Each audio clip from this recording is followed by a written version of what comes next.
बिस्मिल्लाहिर्रहमानिर्रहीम। अस्सलाम वालेकुम नाजरीन, इस चैनल को ज़रूर सब्सक्राइब कीजिएगा। औरत के भिंडी खाने से औरत की जिल्द टाइट हो जाएगी और रात के वक्त आम का जूस पीने से मादा ख़राब हो जाता है और गैस की शिकायत भी हो जाती है। नापाकी की हालत में खाना बनाने से घर में गुर्बत आती है। नहार मुँह कंघी करने से बाल घने हो जाएंगे। जो मियाँ बीबी घर में ज़्यादा झगड़े करते हैं उनके बच्चे नाफरमान पैदा होते हैं। नाश्ते में दही खाने से कब्ज़ और गैस का मसला नहीं होता।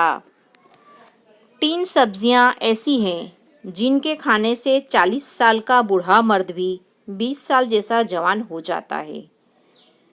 कद्दू, गोभी और बैगन। जिनको पेशाब के बाद कतरे आते हों वो भुने चने और काले तिल को दूध के साथ मिलाकर खाएं। ज़्यादा परेशान रहने से मादा खराब होता है। अगर चेहरे को खूबसूरत बनाना है तो बादाम का तेल चेहरे पर लगाओ। नाराज़ रहने से चिड़चिड़ेपन की बीमारी हो जाती है। औरत अपनी पतली कमर करना चाहे तो उसके लिए दालचीनी की चाय बनाकर पिए।